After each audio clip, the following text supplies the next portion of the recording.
Hi, welcome to my channel, Math Made Easy with Laurel. I'm Laurel, and in this video we're going to talk about Venn diagrams.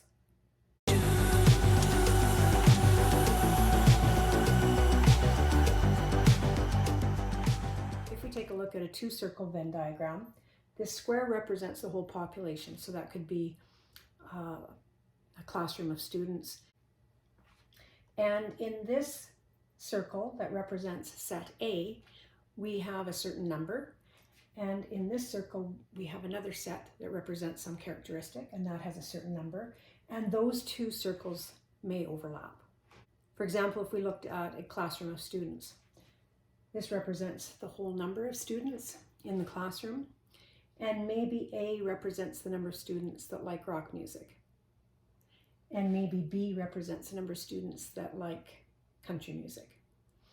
We could have students in what's called the intersection of those two circles that like both rock and country. And we can have students outside of that that don't like rock or country, that maybe like classical or rap or whatever. So this represents the whole classroom, and this represents the elements of one set, this represents the elements of another set, and this represents elements that are in neither set. This represents the intersection of those two sets. So some notation. N bracket A is the number of elements in set A. N bracket B is the number of elements in set B. N A union B, that's called union. You can think of it as U for union, is the number of all elements in A or B or both. So in other words, the union is basically A and B, including the intersection. And then the number of A, and that's an upside down U, which means intersection, B, represents the number of elements that are in both A and B. So this is the intersection right here. That's A intersect B, and this whole thing is A union B. Another definition is the number of A, and it will either be a prime symbol or a little c that represents complement. So this is the complement of A. It means all of the elements except the items in A. So the complement of A would be this, all of the elements in the pink area. So everything except A. Another definition is A complement B, the number of A complement B. And what that means is the number of elements that are in A excluding the number that are in the overlap or the intersection. So it's the number of elements in A, but not in B.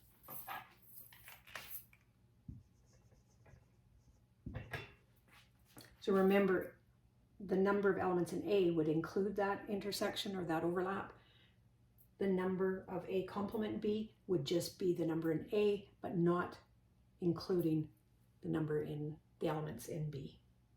We're going to take a look at using Venn diagrams to answer certain problems.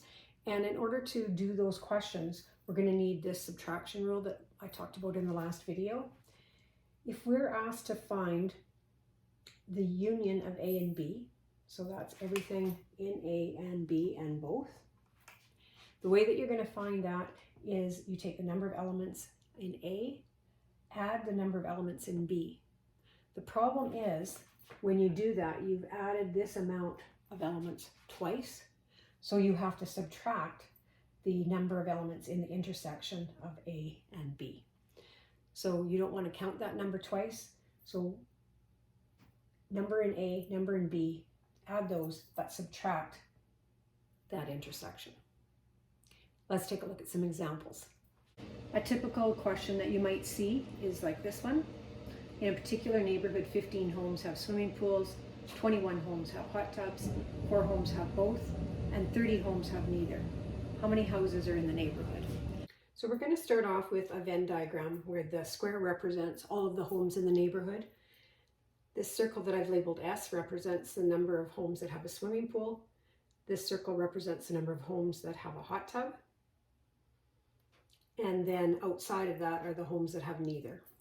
So we know that the number that have neither, I'm not going to get too technical in my notation here, would be 30. If I want to find how many are in S union H,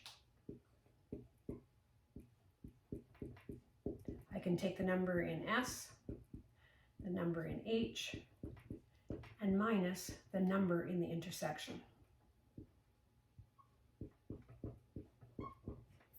So the number in S is 15, the number in H is 21, minus this intersection of 4, and that gives me a total of 32. So 32 have either a swimming pool or a hot tub or both, and 30 to have nothing. So the total number will be 32 plus 30, which is 62. Another way to approach this question is to actually find the numbers in each of these parts. So we know the intersection is 4, so the number of homes that have both. So let's figure out how many homes have a swimming pool but not a hot tub. We know there's 15 that have a swimming pool, but 4 of those have a hot tub. So if we subtract, the number that just have a swimming pool alone would be 11. Similarly, if we have 21 homes that have a hot tub and 4 of those also have a swimming pool, if we subtract, 17 homes have a hot tub only. Now what we can do is just add up all of these numbers to find out the total number of homes. So it will be 11 plus 4 plus 17 plus 30, which gives us 62 as well. So know how to break down your circles into the part that's in the intersection and the part that's outside of the intersection. Let's do some more examples. So our next example is a math class with 75 students. There are 30 students who have a dog, 25 students who have a cat, and 7 students who have both a dog and a cat. How many students have neither? So again, we'll make our Venn diagram, but this represents the number of students that have a dog. This represents the number that have a cat. Let's start with the intersection. There are 7 students that have both. Therefore, we can find the number of students that have only a dog by taking 30 minus the 7 to get 23. So there's our 30 students that have a dog. 7 of them also have a cat. 23 of them have a dog only. We do the same thing with the number of students that have a cat. 25, subtract 7. 18 have a cat only. 7 have a cat and a dog, but that gives you the total number that have a cat, 25. So if we had not broken this down and we wanted to know the number that have a dog and a cat, or both, we could have used our formula. So 30 have a dog, 25 have a cat, 7 have both, so we subtract that and we get 48. Because we've broken this down, we could also find this number just by adding those values up. So it will be 23 plus 7 plus 18. Either way, we get 48. So it's a matter of personal preference. I like to know these individual numbers as well, and you'll need to know this formula. So you could do it one way and then check with the other method. The question says, how many students have neither? Well, the whole population is 75 students. If we take away the 48 that have a dog or cat or whatever, we will get 27. So if we take our total population of 75, subtract the number that have a cat or a dog or both, there's 27 that have neither. And all of these numbers will add up to your total population of the classroom of 75 students. In this next example, it says, in a group of 80 people, 32 have at least one brother, 40 have at least one sister, and 20 are only children, so they don't have brothers or sisters. The question says, how many people have both brothers and sisters? So what we're finding is this intersection right here. So we know the number of people that have brothers is 32, the number that have sisters is 40, and the number that don't have a brother or a sister is outside of those circles, and that's 20. So we know that this combined with this should equal 80 minus 20, which is 60. So we need to use our formula. We know that this total, the number of B union S, so all of this, will equal the number of B, the number of S, minus the number of the intersection of B and S. So this time we know the total number of B union S is 60. That's all of this because we have a total of 80 and 20 aren't in that either circle. So that means 60 people are in either one or the other or both. Number of brothers is 32. Number of sisters is 40. And this amount, I'll just call it an X. So I'm going to subtract an X. So I'm going to have 60 equals 72 minus X. And in order to solve that, I'm going to shift things around. I'm going to move the X over so that it becomes positive. I'm going to move it to this side. So I'm going to add an X to both sides. So I'll have X plus 60 is equal to 72. And then to solve for X, I subtract 60 from both sides. So X has to equal 12. And we can do a check on that. If this is 12,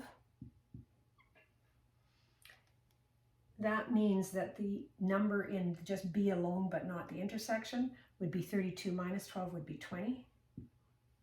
Similarly, if I took 12 away from 40, I would get 28. So you can see 20 plus 12 is 32. 12 plus 28 is 40. And if I add these numbers up and this, I will get a total of 80 people. Let's answer two more questions that you might see when you're doing Venn diagram questions. For example, you might be asked the number of B complement. So for finding all of the other numbers except for B, I can take my total of 80 and subtract the number of elements in B. So that would be the correct answer there. Or I might be asked the number of B complement S.